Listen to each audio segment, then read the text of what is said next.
I appreciate everyone being here. This is outstanding. It's a good turnout tonight, and we've got several items we want to run through, and definitely will not keep you over an hour. Uh, Jennifer and I talked a little bit earlier about some issues. Uh, Jennifer, why don't I finish up with those and let you go ahead and get started? And I've Okay. got 4 or 5 things to throw out. All right.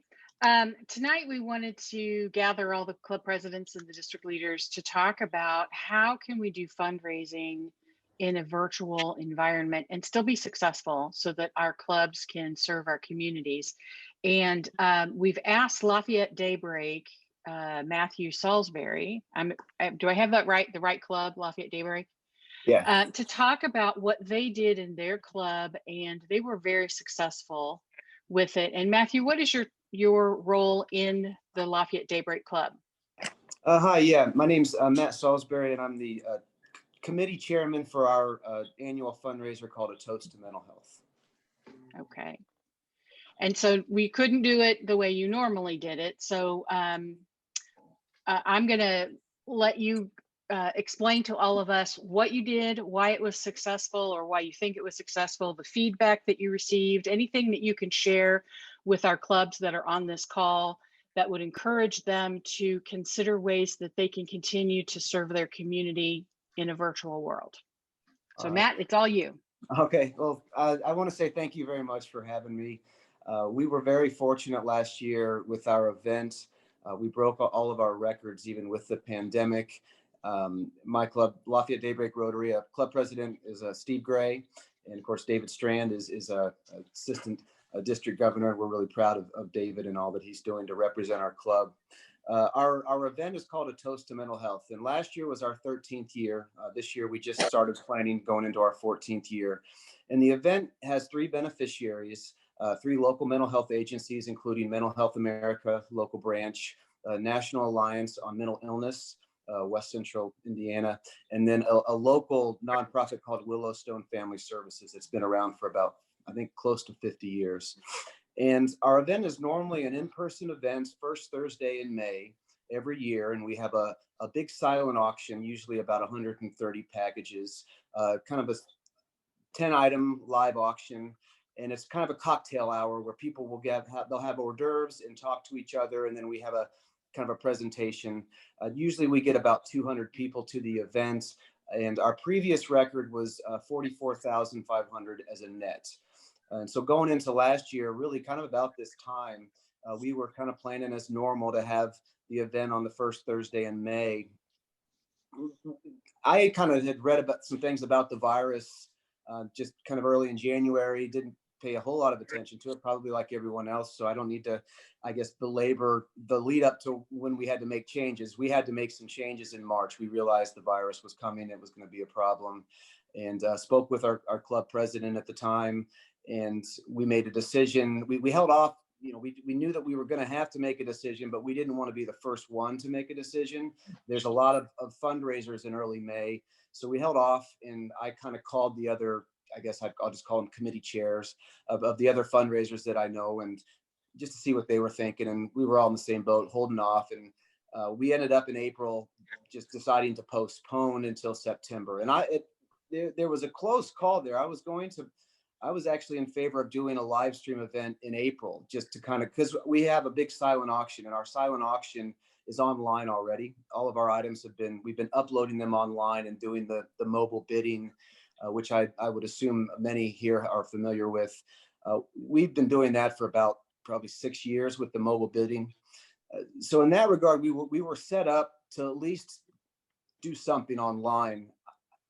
Thankfully, my committee, we've got about 12 to 13 people on the committee, a lot of carryover. I would say 80 to 90% carryover over I think this is my 7th year as a chair.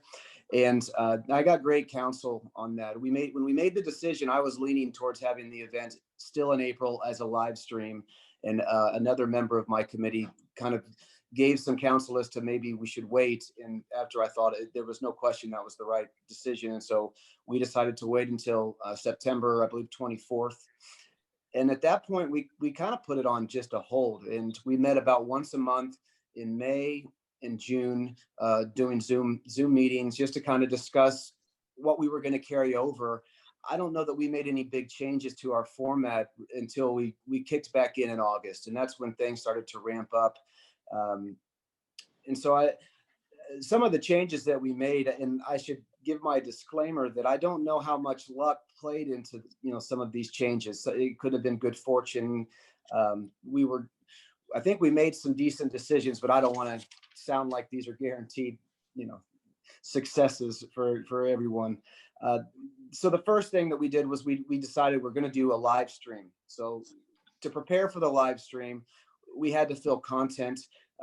So we scripted out about a 1-hour program. And over the 6 weeks, I worked with the heads of each of the agencies. So we have 3 agencies. I'll refer to them as the agency heads. But I have a little task force that is just the agency heads, and they work on our mailing list. And I charged them with sort of working on content. And we were hoping in the May event to really focus on veterans and mental health issues. Over the last couple of years, I've been wanting to add a little more substance to our program and discuss mental health issues. So we were in the middle of coronavirus, obviously. That became our front issue. It was how the coronavirus was affecting individuals, families, children, mental health. So that's the first thing we did was we had to make a script for a program. I hired a guy who I have to give his name. His name is Bill Baker. He's out of Indianapolis. He was the production man that I hired, sorry. And I've known Bill for a long time. He's worked on Emmy-winning programs. If you need someone to do your live production, he is an absolute pro. So that was one of the good decisions we made early on, was knowing with Bill, and I've known him for a while. I was very confident that the technical side of things would be handled well, and it was. That let us focus on the other things. One of the larger time-consuming tasks for any year is the gathering of the silent auction items. And as we're generally, I will go around town and we send out mailers and make just solicitations. And I noticed early on that restaurants are almost always one of the most surefire gift card givers for our events. They're very generous in Lafayette. It's not uncommon to get $25, $50 gift cards from most restaurants in town that I make it to. Not all, obviously, and every year's different. Some years 1 or 2 may be down, but the others are up. When I started asking the restaurants in August for gift cards, it was pretty clear after about 3 that I was embarrassed to ask anymore. So I had an issue with gift cards, and that meant I was going to have an issue with the auction. So what we did was, with the gift cards, we presented a challenge to our club, which was, instead of having me or others on my committee go to restaurants and other venues to ask for the gift cards, have club members purchase the gift cards from the restaurants and then donate them to the Toast. And then have their friends, just spread the word. Ask your friends to go purchase restaurant gift cards around Lafayette. They were really hard hit during the pandemic. And by doing that, we helped the restaurants because we're giving them cash, which they need. And then we're getting the gift cards donated to the Toast, and with the goal, obviously, to auction them off. That was a big success. I think we probably got about $3,000 in gift cards donated from individuals that purchased them at restaurants and then donated to the Toast. We had one out of the blue person. They donated $1,000 worth of gift cards, and they weren't in our club. They heard it from a club member and just felt compelled to help out. So that is one thing that we did that I think could translate to other areas. And it doesn't have to be restaurants, but whatever industry you think has been hit hard during this pandemic. It has been kind of a lottery system. Some are unlucky and some are lucky. Restaurants terribly unlucky. And I think that was a nice thing that worked for us, was to do the gift cards. Another change we had was one that was made a little bit out of desperation. We already had a gaming license. Every year we have a 50-50 raffle, and we also have what we call it's a wine pull raffle. Some may be familiar with that, where you have a set number of bottles of wine, 20 or so, and they will vary in value. And then the guest will make a $10 purchase and you get a bottle of wine. That bottle of wine might be worth $80. It might be worth $5. It's a fun game. We make money off of it, but we also need a gaming license. And so we have a gaming license for the venue, and we weren't going to be able to use it because we had to postpone the event. So that, I think, running in my head was, what type of revenue streams can we still try to recapture? And so with the gaming license, we were able to amend the gaming license to include the new events. And even though we weren't going to have an in-person event, we could still have the gaming license tied to the location. And so it really was just out of desperation. The idea I got was to do a drive-through for mental health. And that was kind of based off of a lot of concerts. We were having drive-through concerts during the summer where bands that wanted to play a gig would have a gig at a drive-in theater. And through that, they could still have attendance and crowds without the risk of, a lot of people in a close environment. The drive-through was pretty simple, really. We were just going to have folks drive into the trails where we have our events, and it's a nice kind of wooded location, and just take a lap around the venue. It goes right behind it. And with the gaming license, we were able to do our 50-50 raffle at the trails during the drive-through, the wine pull raffle. We also have a very generous person in town who donates about $1,000 worth of locally made maple syrup. That gave us a venue to actually sell the maple syrup bottles still. And it worked out pretty well. People donated money. We ended up, I think, making about $3,000 off of the drive-through events. It was the same day as our toast event. So we had the drive-through in the afternoon while we're setting up things inside. And then we still had our live stream later that evening. I think one of the big things with the drive-through that was fun was it allowed people to congregate in some manner. We had a lot of our supporters from the agencies that made, they would drive through and they said hi. Everyone was in a good mood. They would buy their maple syrup. They would buy a 50-50 raffle ticket. They would do the wine pull game.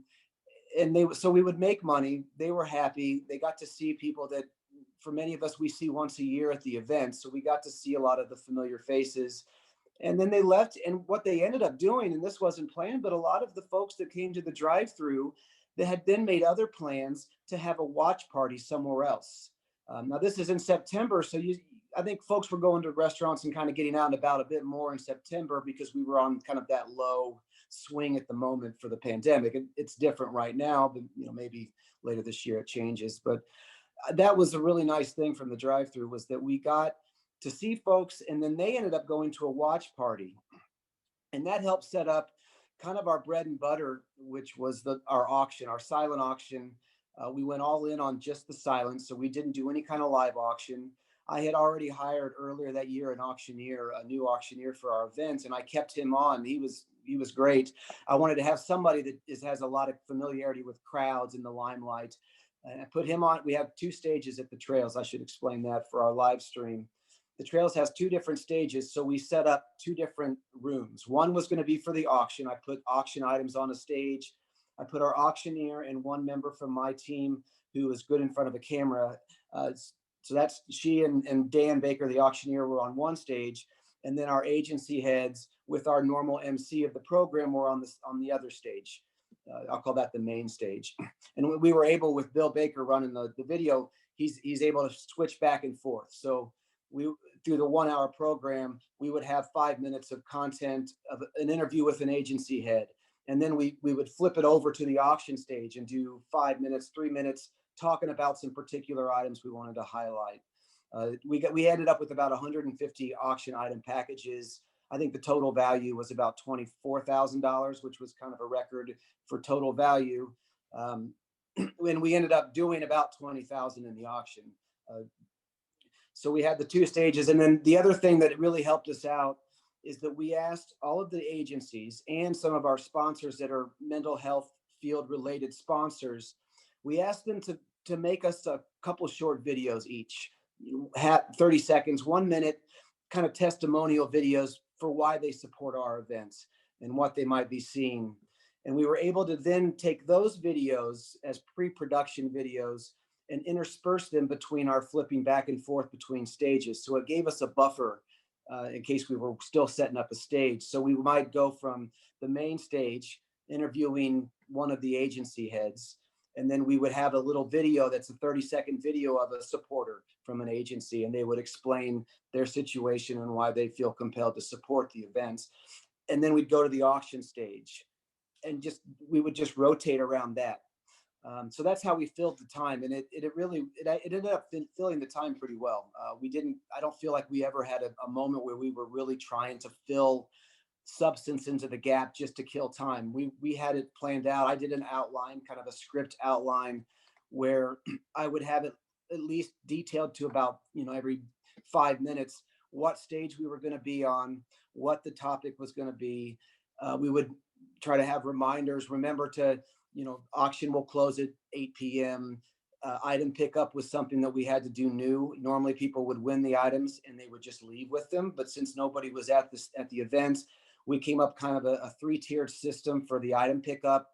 We used my office and set up some public pickup times. So the following Saturday for 3 hours, I was down there with a couple people, and people could just stop by, let us know what their name was. We'd look them up and get their items. We did that about 3 times. That took care of probably 70% of the items. And then the rest was that, you just email and follow up and give a call.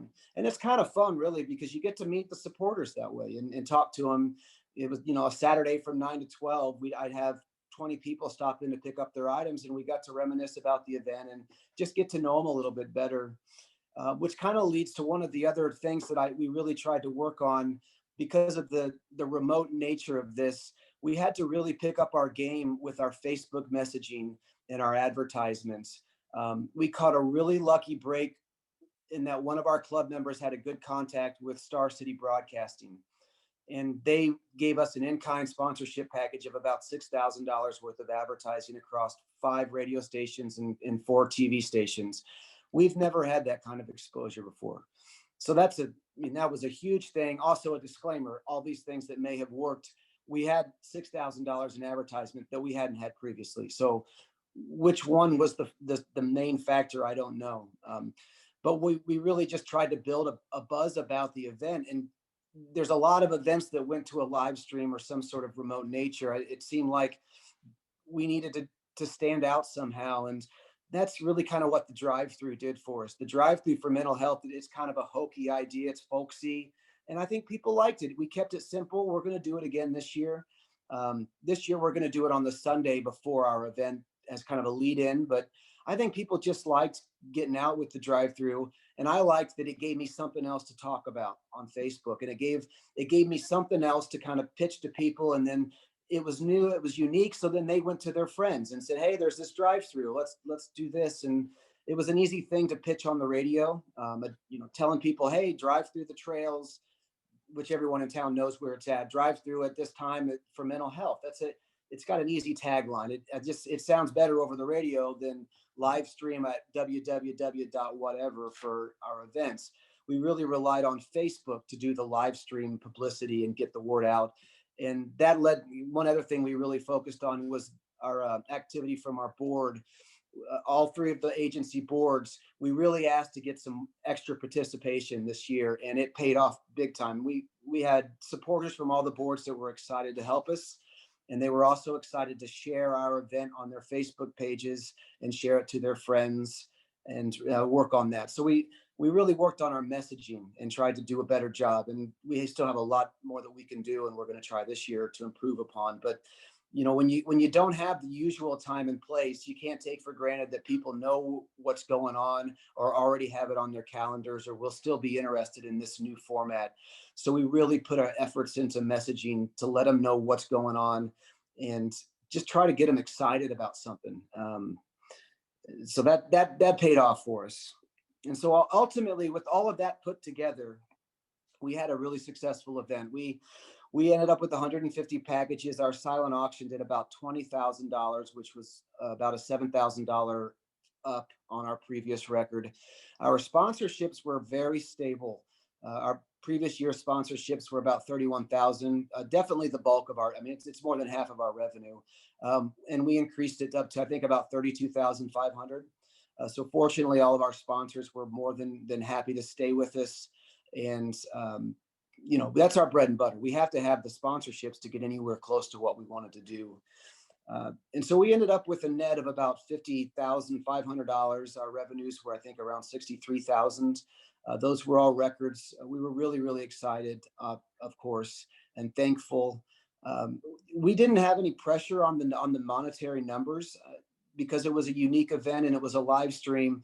I really kind of pitched as a focus to the team that this is a good opportunity for us to convey the substance of these agencies and why do we need to give them our support. We have everyone's attention for an hour.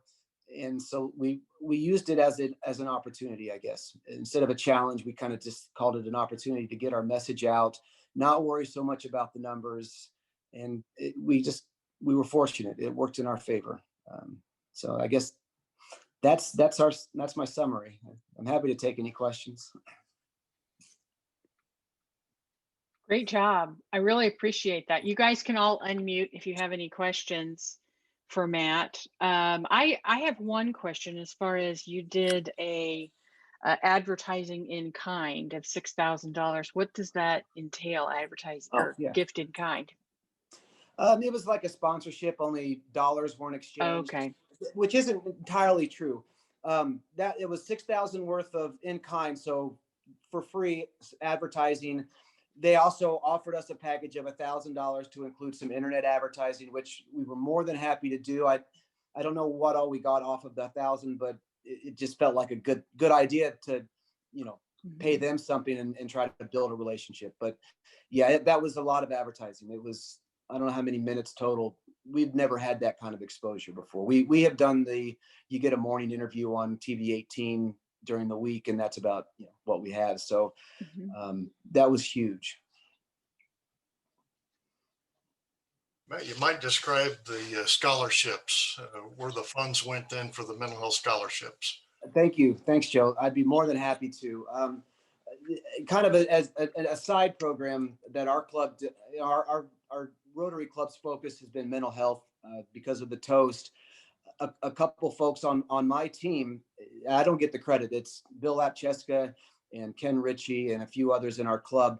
They put together this program for nursing scholarships. So one of the issues that the agencies have is the ability to hire new mental health counselors and professional talents. They can't always pay what other markets would be able to pay. So it's hard to keep them in town or even just kind of in the region. And so they struggle. They have a long list of clients and they don't have a full list of professionals that can provide the services that they need. And so the nursing scholarship is a program that some folks in our club put together with NCHS, North Central Health Services. NCHS is our biggest sponsor. They give the Toast $6,000 last year, previous years. They've committed again this year. And they also committed to the nursing scholarship program that our club put together. And so they do a matching grant. The district, this district was amazing. And I think they've given us matching grants on at least a couple years. I believe it was 5,000. I could be wrong on the numbers. And so what the program is to raise funds so that we can provide scholarships to nursing students at Purdue University who are interested in a mental health field and have an intention to stay in the area. They aren't required to stay in the area. We can't do that. That's just not something that we do in the country or the state. That would be like an indentured servitude. So it's not a contract that they have to stay in town, but we'd really like you to stay in town. And they say, we would like to stay in town. And of course, sometimes some things will come up, better opportunities. But my understanding is those that haven't stayed in Lafayette proper have stayed in Indiana and have gone to Indianapolis and have gone to other areas that have the exact same needs that we have in Lafayette. So it's really been a win. And I want to thank the district for all of your support for that. So the funds from the Toast don't go to the nursing scholarship. I should add that too. I've had the Toast available for the nursing scholarship to the extent that the nursing scholarship program needs to get more funds to finalize the matching grants. We've been there to do it as an auction item if we need to and help raise funds or give a slice of the pie because our club gets 10% of the net, which we then give out through our gifts and bequest program. So I've had funds available from the Toast that I would, I guess to properly say, I would present to the board to then agree to transferred to the nursing program, but they haven't needed them. Right. But we really are supportive.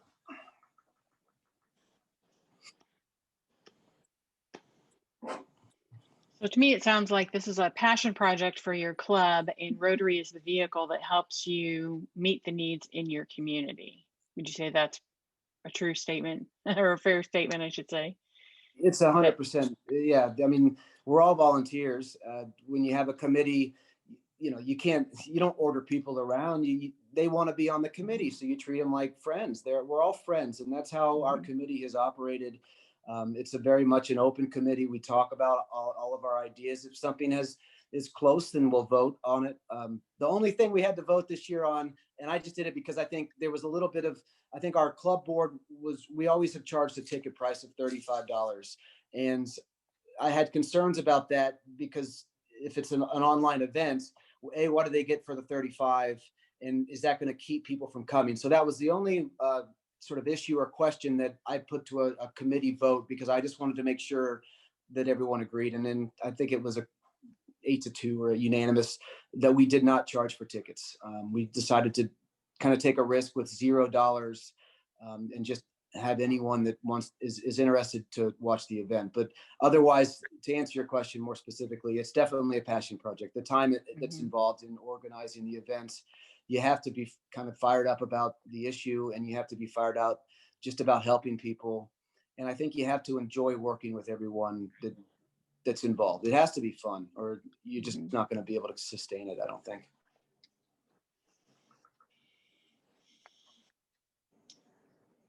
Well, we appreciate your content tonight. My takeaway from this is make sure that you have a plan and it's well planned out. You don't just slap something together at the last minute, but you put a lot of thought into this as far as having pre-recorded items and an outline, and getting buy-in from lots of different people so that you weren't the only one doing all of this. And these are some of the things that I like about Rotary, is the fact that we all do work well together. We come from the same heart of wanting to serve our communities. And I appreciate the fact that you were willing to come and talk to us and our club presidents about finding that passion project in your community, and you're still able to exceed expectations in your fundraising because it is your passion and you work together in the vehicle of Rotary. Anybody else have any comments before we move on to the next thing?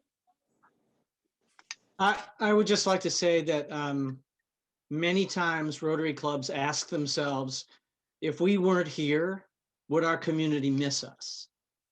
And this is one thing where I think, yeah, they would. They would miss our club. And that makes us feel good. And we want to get more people involved. It goes out and said, if they've heard about the toast, then they want to get involved in Rotary. And it becomes a magnet for those people with that passion. And Matt is a tremendous leader in this, and his organizational skills are extraordinary. And I'm sure, I don't want to speak for him, of course, but he would be available to talk details with you. If you've got an idea you want to do, maybe he could work out a way for you to do that in your community, in your club, and it's worth it. Absolutely. So again, Matt is with Lafayette Daybreak. You can find him in DACDB's database, or you can reach out to David Strand for Matt's contact info to find out more information. Matt, thank you so much for being with us. And thank you, David, for recommending Matt to be a speaker. Thank you. You're very welcome. Thanks for having me on. Yeah. Okay, next on our agenda is April the 17th. Joe, do you want to tell them what's special about that date? Yeah, we have a district conference coming up, which will be all virtual. We had planned to have our conference, as you all know, at the Embassy Suites, Plainfield, but because of the COVID-19 situation, we will be doing this virtually with District 6580, Southern Indiana. The conference will be timed from probably, we haven't worked final schedules out, but we'll have 2 to 3 speakers from 10 to noon. We'll have a lunch break from 12 to 12:30. We'll have a motivational speaker or two then following lunch. And then we'll have some breakouts. The districts will break out individually for some bylaws issues, for foundation reports, for nominating committee report. And also the speech contest winner will present their speech to us. This will all go out in the newsletter, of course, but I do want to send out a notice to all the presidents concerning the speech contest. We need to notify the clubs, the Interact clubs, and our schools that the speech contest is well and alive this year. It will be virtual. We need to notify by March 1st the chair, who is Pam Lyons, that we are going to have some contestants. She would like to have these speech winners from each club by the 20th of March. So we have time then for the judges to review those and place the first 3 contestants in order, and the winner then giving their speech at the conference. As we've done in the past, these will be final financial stipends to the winners, 1,000, 500, and 750, 500, excuse me. And we have historically talked about service above self, some kind of a service project. And Pam and I talked a little bit about this year, and we're going to go a little different this year with the topics. These will have to be memorized. We're looking for something 7 to 10 minutes apiece.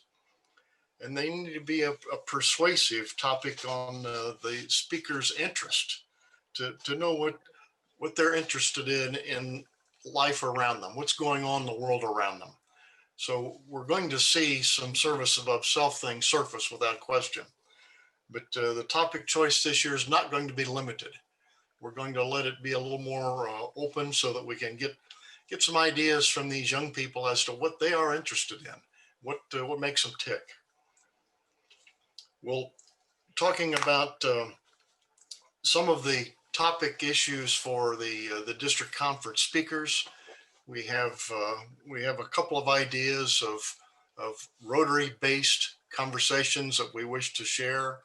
And then we want to go outside the box, talking possibly about gratitude, about what we can do, the things that make us tick, that we would be interested in. And I'm looking at that for the 12:30 slot, something to bring us back after lunch so we don't lose the audience.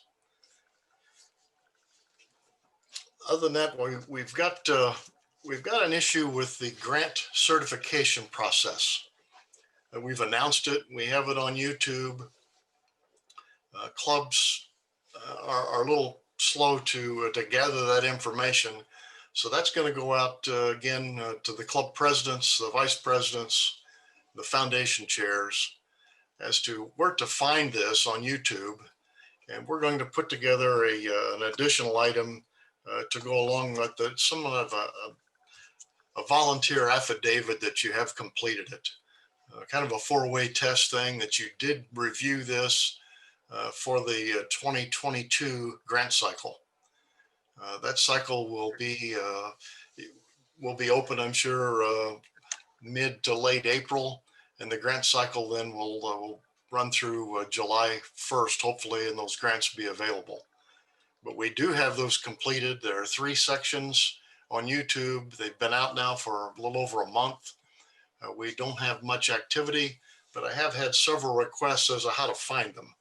So I will send those out to the presidents and the clubs so they know where to look for those, and put a little something into it. So when they do complete it, they send that affidavit back to me so I can get that on to Ray for the selection process in July. We want to be sure everyone is qualified. We don't want to have someone miss out on the fact that they didn't know anything about it. They didn't know we had to do this since it's Zoom. We didn't have an in-person grant training. Other than that, I was asked twice today about what we're doing at this point forward with our club meetings being virtual, hybrid, or in person. And we all have differences of opinion, and I hate to throw out my personal view. So I did contact Rotary International today. They originally had talked about the virtual needs through the end of the year, knowing that Indiana is still in the 12.5% infectious rate. The country is very similar, if not higher in some spots. What's Rotary doing? So I did get back this afternoon a note from RI as to what we need to be thinking about and how we need to proceed in the next few weeks to next couple of months. Should our club or district be holding virtual meetings, holding meetings virtually? And RI recommends that our districts, Rotary clubs and Rotaract clubs meet virtually, cancel or postpone meetings. They need to closely examine their personal circumstances, including health issues, and consider travel and the participation in events. In other words, distancing, masking, washing your hands. That has to stay prevalent if we're going to beat this thing. We were told early on that even after our second inoculation, our second shot, that it's going to take a month or so for that to take effect. We're aware that the local guidelines and regulations are going to vary, and they do vary from state to state. Some clubs and districts may be tempted to begin holding in-person meetings. Where they do this, it's important to realize they'll be doing it at their own club's risk. And it's unfortunate. The global pandemic has created some tremendous challenges for Rotary throughout the world. And most insurance carriers are now excluding coverages from the COVID-19 virus. So if we have a situation, Rotary International is not going to have an inclusion for anything that happens through some litigious Rotarian saying that we met and they were infected because we were meeting. We've been through this recently with another category, with a litigious individual, and I just don't want us to get involved in a setting just because we think we need to be meeting personally. We're doing well. Most clubs are having relatively good success. Some clubs are having great success meeting virtually, but we need to hold off. We need to hold off on meeting in person. I can't speak highly enough of that. RI confirmed that today. This came out just this afternoon late. Clubs are encouraged, if they must meet in person, they need to create a waiver. They need something to legally protect themselves. And I really hate to even mention that at this point. I would rather the clubs stay virtual until we know where we are, where we're headed. And at this point, we don't. There's just too much uncertainty. Anyone have any thoughts or questions?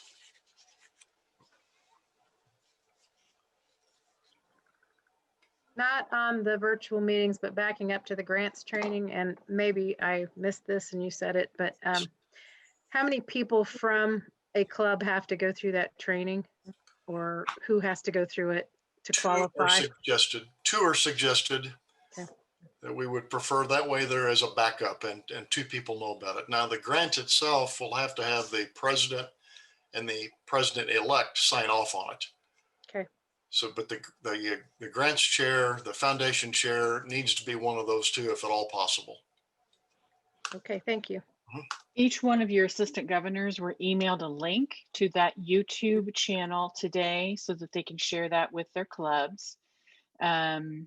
But if you want to just search YouTube, look for Rotary District 6560, you'll see two there, but pick the one that has the master brand signal logo on it, and that's the one where you'll find the channel listing the 3 videos for grant training. Joe, I had one thing that you and I had talked about earlier that you kind of touched on, but I think we might need to highlight a little bit more about the Interact clubs and getting the message to them through whoever their representative is not on DACDB, and we need help with that. We've got Interact clubs. We're about 14 to 15 Interact clubs in our district. And we do not have contact information because the Interact club itself is not a member of Rotary. We have a Rotarian who's responsible for that Interact Club. So I am going to need some help, and I'll contact the AGs as well as all the club presidents to give them the information on our speech contest. They need to understand really what's going on, and to get this information back to Pam Lyons by the 1st of March that they are going to compete. I think that contact I'll make in addition to what we were just talking concerning the accessibility for our channels, YouTube channels, and the affidavit that we need to include. I think I'm going to do this personally to the club presidents. I also want to include the AGs with that so they know what's going out. But I think I need help from all the club presidents. Some of the clubs, they just don't have a good liaison with the AGs. So the club president needs to find out who in that club is that club liaison. And I hope they will do that for us. We don't have, a good example is Southmont.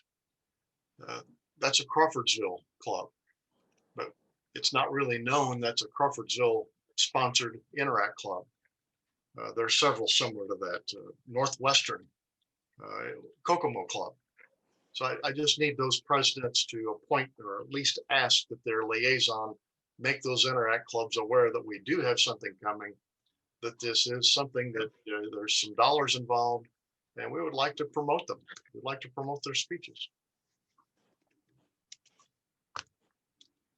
Hey, Jennifer, this is Jeff Lake. You know, we've talked before a little bit about this, but we have gotten used to, even though all of us don't love it sometimes, to virtual calls, to Zoom.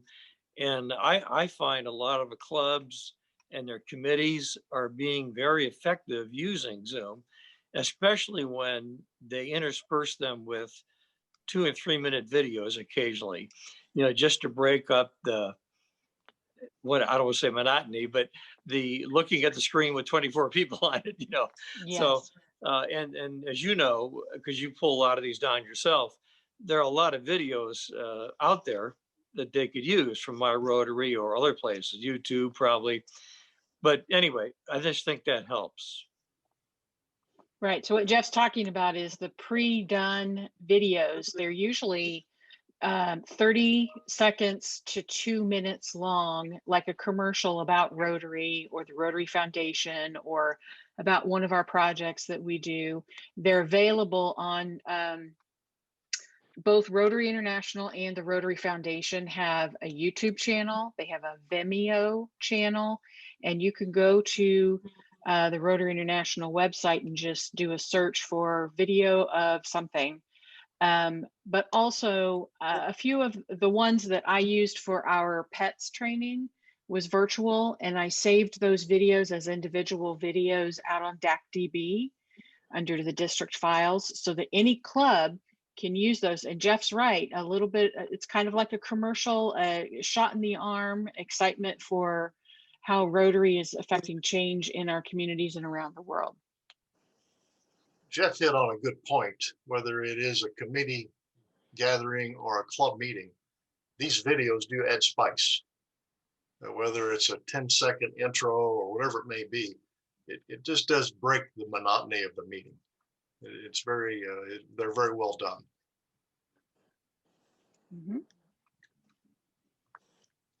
I have a question about liability. Mhm. There's a, does the club have a ceiling on its liability with the insurance that Rotary International has? Kelly, I don't know what the total dollar ceiling is. That is included in our dues.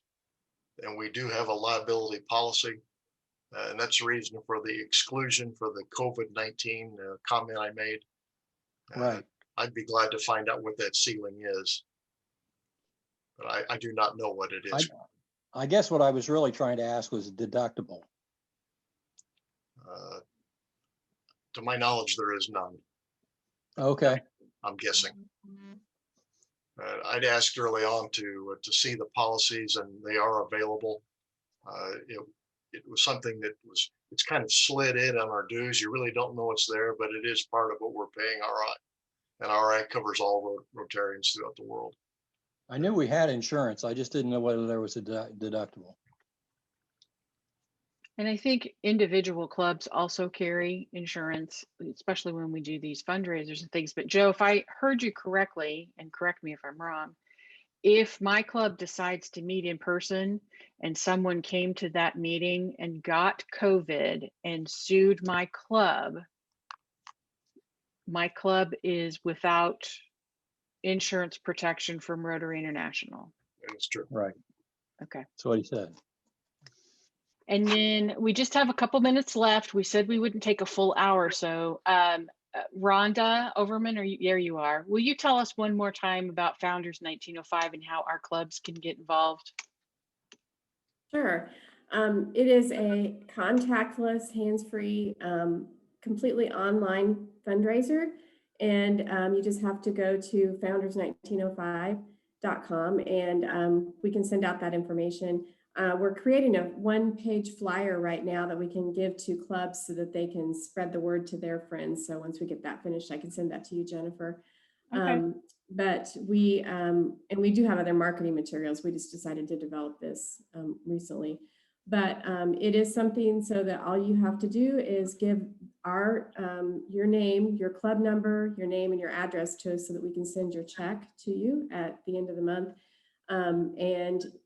Once you sign up, you just go in and place the orders online, and we have you know, all the records. And so once your club gets to $50, then we cut you a check and we send it off. So if we do that about once a month, unless you make less than $50, and then we'll just wait until you make the $50 and then we'll send that to you.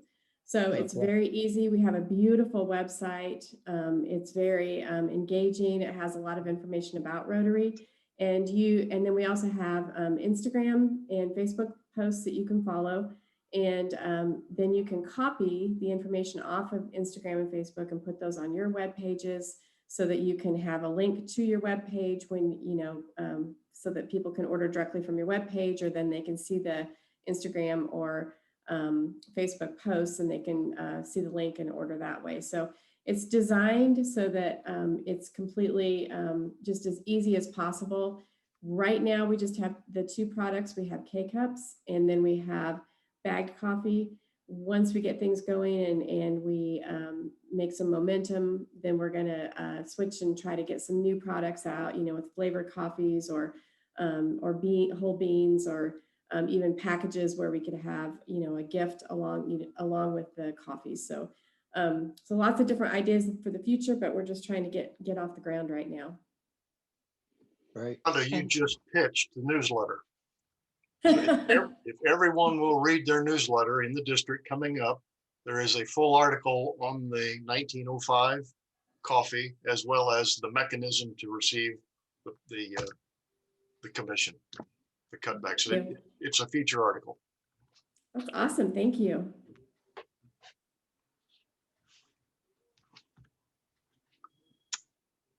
All right. Well, our next Club Presidents Forum will be in February.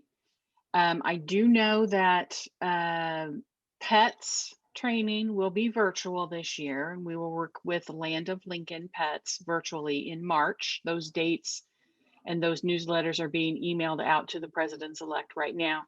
If your club does not have a president-elect named, please get with our district governor-elect, who is Ray Cramp.